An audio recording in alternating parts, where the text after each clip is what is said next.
오늘은 본문 말씀으로 바울 사도의 무릎기도라는 제목으로 하나님 말씀 전하도록 하겠습니다. 말씀을 전하면서 지금까지 우리가 에베소서 말씀을 들었던 것을 간단하게 정리해 보도록 하겠습니다. 여러분, 누가 교회입니까? You are. 여러분이 교회입니다. 예수님을 구주로 믿는 여러분이 교회입니다. 그리고 우리가 교회입니다.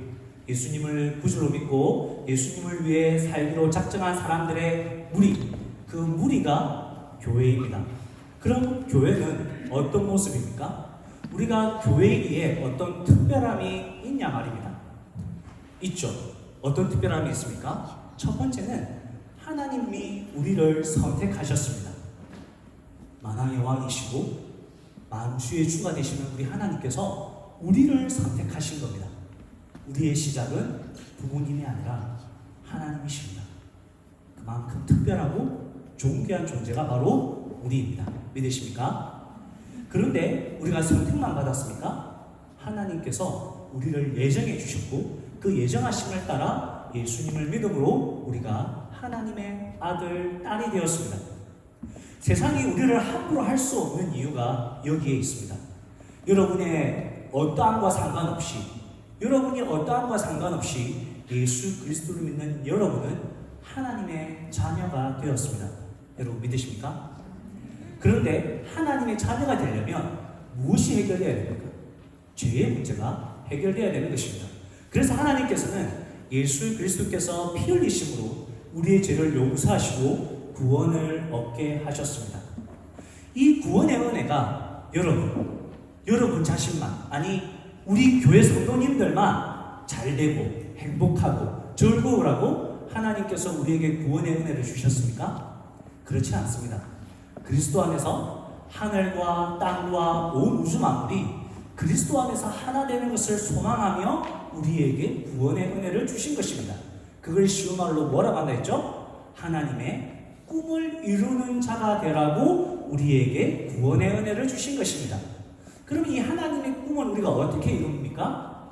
우리 한 사람 한 사람이 이 땅의 작은 예수가 되어서 예수님의 마음과 예수님의 사랑과 예수님의 그 섬김으로 이 땅에 나아가 작은 예수로서 살아가면서 또 다른 작은 예수를 세워가는 것입니다. 그것이 하나님의 꿈입니다. 그렇게 하나님의 꿈을 이루는 우리를 하나님의 영광의 찬송이다 이렇게 이야기하는 거죠. 여러분 이해가 되십니까? 여러분 존재 자체가, 여러분의 삶 자체가 하나님께서는 들리는 찬송가라는 거예요. 얼마나 위대합니까? 얼마나 귀한 말씀입니까? 우리는 하나님의 찬송으로 부름을 받았습니다. 우리는 하늘에 속한 신령한 복을 다 누리도록 부름을 받은 교회입니다. 그래서 우리는 하나님께서 우리를 사랑하신 그 큰 사랑으로 인하여서 믿음으로 말미암아 구원을 얻었습니다. 이 구원은 이스라엘 백성들, 즉 유대인들에게만 한정된 것이 아니고 하나님과 단 하나의 연결고리도 없었던 우리들, 이방인들에게도 주어진 것입니다. 원래 우리는 하나님 나라의 그 어떤 나그네, 이민자 그조차도 아니었습니다. 아무런 관계가 없었습니다. 그런데 하나님 나라와 정말 아무 상관도 없는 우리였지만 우리 하나님께서 우리와 하나님 사이를 가로막고 있는 담을 허시고 예수 그리스도의 피로 그 담을 허무시고 우리와 하나님과 하나 되게 하시면서 우리를 하나님 나라의 시민권자요, 하나님 나라의 가족으로 불러주신 것입니다. 하나님 나라의 가족이 되었기 때문에, 즉 우리가 받을 수 없는 사랑을 받았기 때문에 사람과 사람 사이에서 가로막혀 있던 그 담을 예수 그리스도의 피로 허물고 우리와 우리 사이에서도 관계의 회복들이 일어나는 것입니다. 여러분, 이 귀한 복들을 다 누리고 계십니까? 여러분이 얼마나 특별한 존재이고 여러분이 지금 누리고 살아야 할 것이 얼마나 큰 것인지 알고 계십니까? 우리는 너무나 특별한 사람들입니다. 우리는 너무나 영광스러운 존재입니다.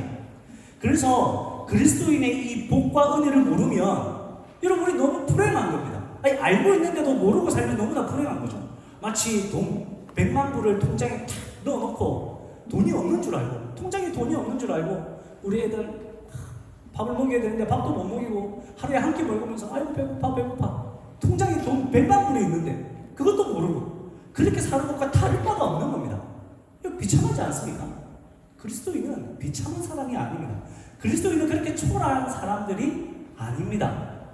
우리는 아무것도 없는 것 같으나 모든 것을 가진 사람이고, 우리는 가난한 것 같으나 부유한 사람들이고, 우리는 근심하는 자 같으나 항상 기뻐하는 사람들이고, 우리는 무명한 자 같으나 유명한 사람들입니다. 우리는 죽은 것 같으나 우리는 살아있는 사람들입니다. 여러분, 이 영광스러움을 그건 하늘나라 가서 받는 거지. 좀 하늘나라 가서 받지 마시고 지금 이 땅에서 누리시기를 축복합니다. 바울 사도가 생각할 때 그 생각을 한 겁니다. 여러분, 이 영광스러움의 은혜를 에베소 교회 성도들이 누렸으면 좋겠는 거예요. 이 에베소서라는 이 글을 읽는 이 편지를 받아보는 모든 성도들이 이 에베소서 1장에서 3장에 이르는 이 복됨, 이 영광스러움, 이 교회다움을 다 누리길 원하는 거예요. 바울 사도는 그 마음이 정말 간절했습니다. 그래서 하나님께 기도합니다. 그런데 어떻게 기도합니까? 무릎으로 기도하는 겁니다. 여러분, 무릎을 꿇었습니다. 무릎을 꿇었다는 말이 뭡니까? 바울 사도가 하나님 앞에 어떤 태도로 기도하는지를 보여주는 것이죠. 바울 사도는 어떤 태도로 기도합니까? 하나님 없으면 안 됩니다. 하나님이 도와주셔야 됩니다. 하나님, 제가 하나님께 항복합니다. 이 기도 제목은 제 힘으로 할 수 있는 게 아닙니다. 하나님, 저는 연약합니다. 우리의 힘으로 할 수 있는 게 아닙니다. 그래서 무릎을 꿇는 것이죠. 하나님 아버지, 하나님이 역사하지 않으면 우리는 하늘나라 시민으로 살아갈 수 없습니다. 하나님께서 도와주지 않으면 저의 기도는 아무 의미가 없습니다. 하나님이 저의 기도를 들으시고 역사하셔야 교회들이 교회답게 성장할 수 있는 겁니다. 하나님 없으면 안 됩니다. 하나님 도와주십시오. 그래서 무릎을 꿇고 하나님께 기도하는 겁니다. 어떻게 하나님의 이름을 부르고 있습니까? 바울 사도는 하늘과 땅에 있는 각 족속에게 이름을 주신 아버지라고 하면서 그 아버지 하나님께 기도합니다. 여러분, 이름은 누가 주는 겁니까? 이름은 부모가 자녀에게. 시에나 강아지 이름은 누가 줬습니까? 시에나 강아지 이름 모르죠? 어른이 줬습니다. 보호자가 줬습니다. 강아지 주인이 강아지에게, 책임자가 책임 맡고 있는 것에게 이름을 지우는 겁니다. 심지어 우리 아이들이 밤마다 깨우고 자는 그 강아지, 그 인형에게도 이름이 있습니다. 왜냐하면 그 아이가 그 인형의 주인이기 때문입니다. 이름을 준다는 것은 그분이 우리의 보호자요, 책임자요, 주인이 된다는 말씀입니다. 즉 바울 사도는 우리 하나님 아버지가 온 땅에, 온 우주 만물의 주인이심을, 그래서 그분이 능히 하지 못할 것이 없다는 것을 고백하고 있는 것입니다. 그리고 그분을 하나님 정도가 아니라 그분을 나의 아버지로 생각하면서 그분 앞에 무릎을 꿇은 것입니다. 그분께 무릎을 꿇고 그분께 기도함으로 그분께서 일하시면 교회가 살아난다는 것을 바울 사도는 알았습니다. 교회가 주님 앞에 무릎을 꿇을 때에 교회는 힘을 얻는다는 것을 바울 사도는 알았습니다. 교회가 무릎을 꿇어야 찬송이 될 수 있고, 교회가 무릎을 꿇어야 영광스러움을 회복할 수 있다는 것을 바울 사도는 알았던 것입니다. 여러분, 기억하십시오. 여러분이 하나님께 무릎을 꿇지 않으면 우리는 세상에 무릎을 꿇게 되어 있습니다. 여러분이 교회로서 하나님께 굴복하지 않으면 우리는 세상에 굴복하게 되어 있습니다. 교회가 교회되는 영광스러움을 위해 사람들을 많이 모으겠다고 사람들을 비위 맞춰가면서 사역하고 목회하고, 교회가 교회되는 은혜를 누리겠다고 사람들 찾아다니면서 사람들의 마음을 맞춰주고 있다면 그것은 세상에게 무릎 꿇은 것이나 다름이 없는 것입니다.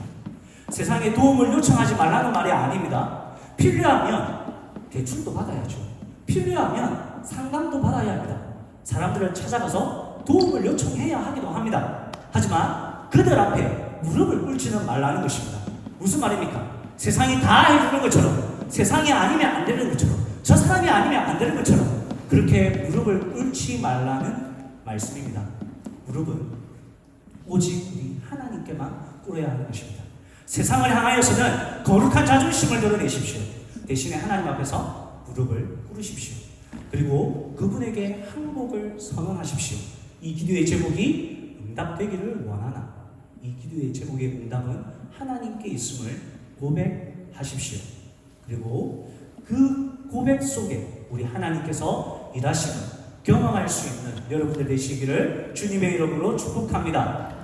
그렇게 여러분들이 무릎을 꿇고 하나님의 일하심을 기대할 때 우리 하나님께서는 일하기 시작하실 것입니다.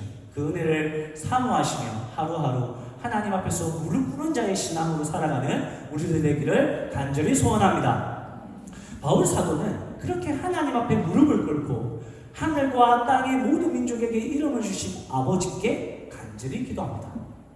무엇을 기도합니까? 첫 번째로 마음의 강건함을 위해서 기도합니다.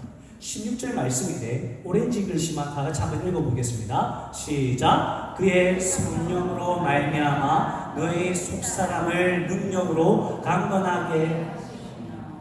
성경에는 속사람이라는 말을 두 가지로 사용하고 있는데 첫 번째는 마음이라는 의미가 있습니다.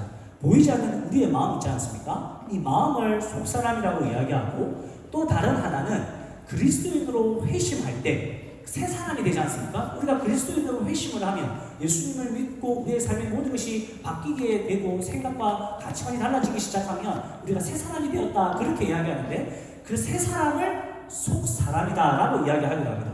쉽게 말하면 속사람이라는 말은 마음이냐 변화된 새 사람이냐 그 차이인데 여기서는 마음입니다. 바울 사도는 지금 에베소 교회 성도들의 마음을 강하게 해달라고 간절히 기도하고 있는 것입니다. 여러분 그렇지 않습니까? 꼭 믿음 생활 하지 않더라도 말입니다. 세상에서도 말입니다. 우리가 사는 문제들은 마음의 문제들이 상당히 많습니다. 아무리 힘든 곳을 직장으로 두고 있어도 그곳에서 행복하게 직장생활을 하는 사람이 있고 아무리 편한 곳을 직장으로 하고 있어도 불평하고 힘들게 일하는 사람이 있는 것은 사람의 그 상황이 결코 문제가 아니라는 것을 알려주는 것입니다. 결국 무엇이 문제입니까? 그 사람의 마음이 문제인 경우가 대부분이라는 것입니다. 우리가 우리의 삶을 바라보면서도 우리가 오늘 하루하루를 살아가면서도 아우 짜증나, 아우 귀찮아, 나 뭐가 이래 안 돼. 그럼 진짜 안 됩니다. 근데 좀 힘들고 어려워도 할 수 있다. 괜찮다. 잘 되고 있어. 앞으로 더 잘 될 거야. 그렇게만 해도 감사하고 기뻐하면서 하루하루 살아가는 세상 사람들이 많이 있습니다. 그런데 우리는 믿음의 사람이지 않습니까? 그런데 우리는 교회이지 않습니까? 교회가 교회다움의 행복과 영광스러움을 누려야 하는 것입니다. 그런데 이 세상이 우리가 그런 교회의 교회다움을 누릴 수 있도록 내버려 둡니까? 아니거든요. 이 세상은 우리를 막 짓밟거든요. 우리가 한 번씩 내가 너덜너덜하게 됐다 이런 거 한번 느끼지 않습니까? 세상에서 내가 막 살다 보니까 그리스도인으로서 너덜너덜하게 돼요. 세상은 우리를 그렇게 만들어버립니다. 다시 일어서지 못하게 만들어버리는 겁니다. 그래서 바울 사도가 무엇보다도 우리의 마음이 강하게 되기를 간절히 기도하는 것입니다. 우리의 마음이 어떻게 강하게 됩니까? 우리의 마음은 정말 우리가 긍정적인 생각, 그래 다 잘 될 거야. 잘 됩니까? 긍정적인 생각만으로 우리 마음이 강해지지 않습니다. 우리가 좋은 생각만 한다고 해서 우리의 마음이 강해지지 않습니다. 우리가 행동 치료한다고 해서 우리 태도를 바꾸고 뭔가 노력한다고 해서 우리의 마음이 강해지진 않습니다. 결국 바울 사도는 알고 있었던 겁니다. 이 마음이 강해진다는 것은 하나님의 능력, 성령의 능력으로 된다는 것을 알게 되었던 것입니다. 즉 교회가 교회답게 세워지기 위해서는 마음이 강해져야 되는데 그것은 성령의 능력으로 되는 것입니다. 우리의 마음은 성령의 능력으로 강해지는 것입니다. 그래서 바울 사도가 무릎을 꿇고 주님, 성령의 능력을 주십시오. 우리는 무서워 죽겠습니다. 우리는 두려워 죽겠습니다. 우리는 교회가 아닌 것 같습니다. 우리는 생명력이 없는 것 같습니다. 주님, 우리 마음이 너무 어렵습니다. 주님, 저는 제 마음을 강하게 할 수 없습니다. 주님, 제 마음을 지켜주십시오. 우리 마음을 강하게 해주십시오. 성령의 능력으로 우리의 마음을 지켜주십시오. 바울 사도가 이 마음을 강하게 하는 게 인간의 능력으로 되는 게 아닌 것이 알고 있었기 때문에 무릎을 꿇고 주님 앞에 간절히 구하고 있는 것입니다. 스테반 집사님이라는 분이 있는데 이분이 예수님을 전하다가 돌에 맞아 죽었습니다. 근데 그 돌에 맞아 죽으면서 아이고 나 죽겠네. 내가 괜히 예수님을 전해가지고 돌에 맞아 죽네. 아이고 무서워라. 그러지 않았습니다. 사도행전 7장 55절에 보면 스테반이 성령으로 충만하여 하늘을 우러러 주목하여 하나님의 영광과 및 예수께서 하나님의 우편에 서신 것을 보고 그리고 하늘나라에 갔습니다. 스데반은 성령으로 충만했기 때문에 성령의 능력을 더 입었기 때문에 그 두려운 순간에도 마음을 강하게 할 수 있었던 것입니다. 여호수아 말씀에서도 이런 말씀이 있습니다. 내가 네게 명한 것이 아니라 마음을 강하게 하고 담대히 하라. 두려워하지 말고 놀라지 말라. 네가 어디로 가든지 내 하나님 여호와가 함께 하시느니라.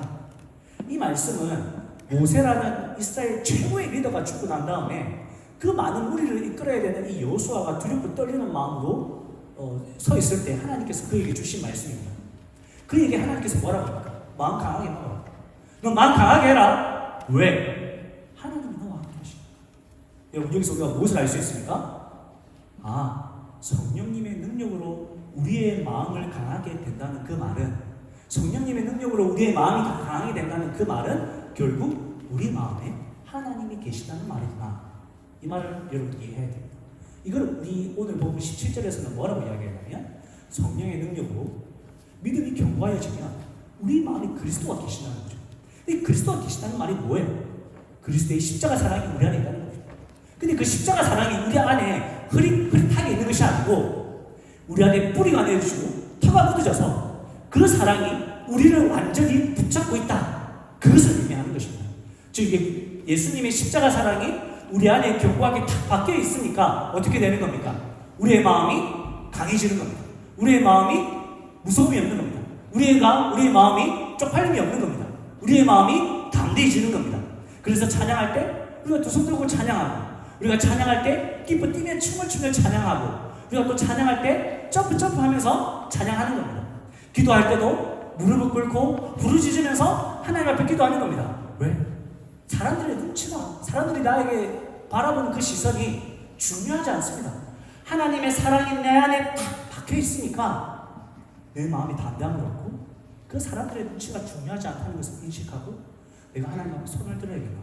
내가 하나님 앞에 무릎을 꿇어야겠다. 내가 하나님 앞에 부르짖어야겠다. 그렇게 나아갈 수 있는 것입니다. 그래서 바울 사도가 무릎을 꿇고 드리는 두 번째 기도 제목, 그게 뭐냐면 그리스도의 사랑을 알게 하옵소서.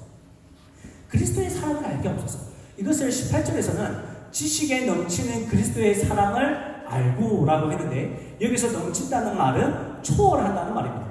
즉 지식을 초월하는 그리스도의 사랑, 그 놀라운 사랑을 아는 것이 우리의 힘으로는 안 되기에 바울 사도는 무릎을 꿇고 간절히 기도하는 것입니다. 주님, 그리스도의 사랑을 깨달아 알게 하여 주시옵소서. 여러분, 그렇습니다. 우리가 그리스도의 사랑을 알게 되면 여러분 거기서 끝나는 겁니다. 우리가 그리스도의 사랑에 잠기게 되면 여러분 모든 것이 해결되는 것입니다. 우리가 그리스도의 사랑이 있으면 우리가 정말 여러 가지 사항들 가운데 선택하지 못해서 갈등을 겪고 있을 때 그리스도의 사랑이 탁 우리 안에 박혀 있으면 그 많은 것들 중에 우리가 한 가지를 선택하는 것이 그렇게 어렵지 않습니다. 여러분, 우리 그 사랑이 얼마나 넓습니까?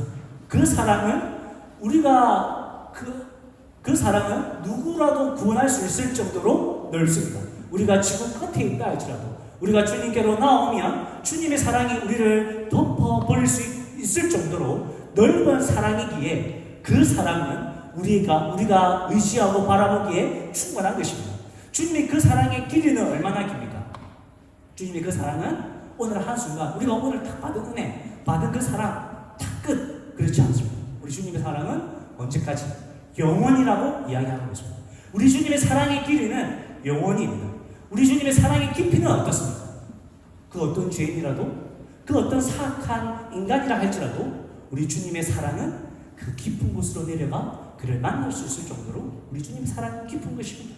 우리 주님의 사랑의 그 높이는 어떻습니까?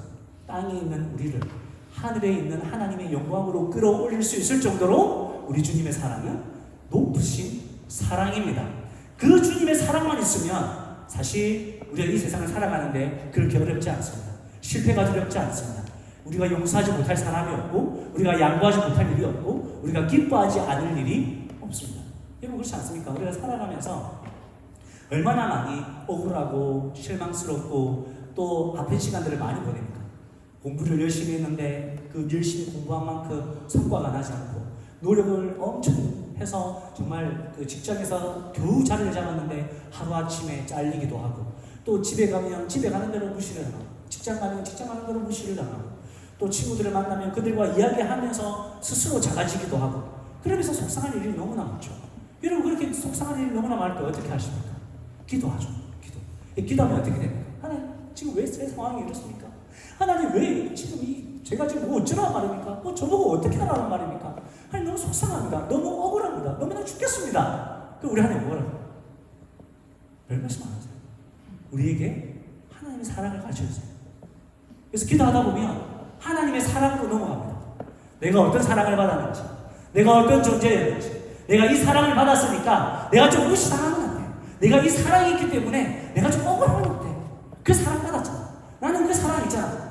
그 사랑 때문에 기뻐하고 그 사랑 때문에 감사하고 그 사랑이 어떤 사랑인지 우리 하나님은 기도 중에 발견하게 하는 겁니다.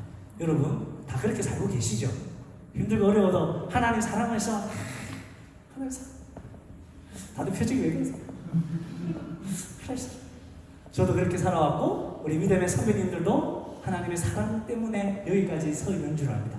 그리고 여러분들도 우리가 혹시 하나님의 사랑을 경험하지 못하고 그 사랑이 여러분의 삶의 근원이 되지 않는다면 여러분 우리 믿음의 선배님들을 바라보시면서 또 사랑으로 승리한 많은 우리의 선조들을 바라보시면서 여러분들도 그 사랑의 길을 걸어갈 수 있기를 주님의 이름으로 축복합니다. 여러분 우리가 그렇게 무릎으로 기도하면서 그리스도의 사랑으로 살아갈 때 여러분 어떤 일이 일어납니까? 19절에 보니까 하나님의 모든 충만한 것으로 충만하게 된다 이렇게 이야기합니다.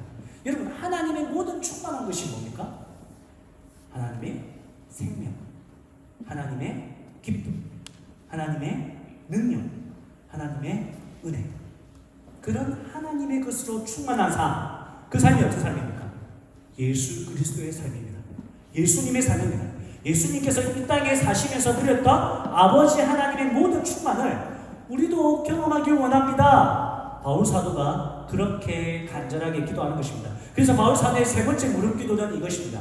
하나님의 모든 충만하신 것으로 충만하게 하옵소서. 즉 예수로 충만한 삶을 살게 하여 주시옵소서. 바울 사도가 우리의 힘으로는 감당할 수 없는 이 세 가지 기도 제목을 붙잡고 에베소 교회 성도들을 위하여 또 우리를 위하여 간절히 기도하는 것입니다. 여러분 이 세 가지 기도 제목을 꼭 기억하시고 우리 시간 함께 기도하기를 원하는데 여러분 우리는 무릎으로 기도하기를 원합니다. 하지만 실제로 물리적으로 우리의 몸을 무릎으로 꿇기에는 우리의 몸이 너무나 연약할 수 있습니다. 무릎이 아플 수 있고 다리가 아플 수 있습니다. 그런 분들은 어떤 무릎을 꿇어야 됩니까? 마음의 무릎을 꿇어야 됩니다. 하나님 앞에서 항복해야 됩니다. 하나님 앞에서 항복하지 않는데 기도한다. 그거 좀 맞지 않습니다. 그거 논리적이지 않습니다. 하나님 앞에 기도한다는 것 자체가 하나님 저는 하나님 앞에 항복했습니다. 그래서 우리가 무릎을 꿇어야 됩니다. 무엇보다도 마음의 무릎을 꿇어야 되고 할 수만 있다면 내가 오늘 기도할 때는 내가 복도 근처에 있으니까 또 조금 움직일 수 있으니까 찬양할 때 반주할 때 밖으로 나와서 내가 실제로 무릎 꿇고 기도하리라. 우리 아이들은 왜 이 앞자리에 있을까요? 엎어지면 무릎이니까 입으로 다 앉히고 어린이들은 어렸을 때부터 무릎 꿇고 기도하는 거 배웁니다. 목사님도 맨 처음에 무릎 꿇고 기도해요. 하다가 다리 쥐가 나면 일어나가지고 막 다리 짚풀고 그리고 또 다시 무릎 꿇고 기도하고 태도가 하나님을 향한 우리의 자세를 결정합니다. 그것이 정말 중요합니다.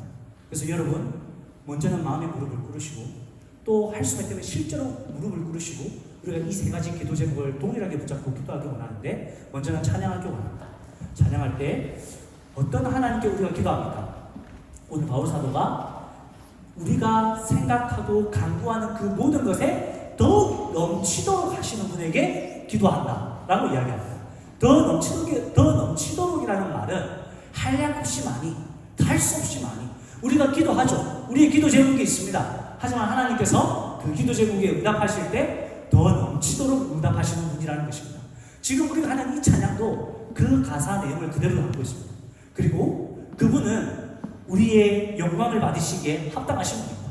왜냐하면 우리의 기도를 들으시고 우리의 기도를 더 넘치도록 이루는 분이시고 그분이 이루신 것이기에 그분이 우리를 통하여서 높이 영광 받으셔야 할 것입니다. 우리 그런 마음을 담아서 우리 함께 이 찬양하며 나아가겠습니다.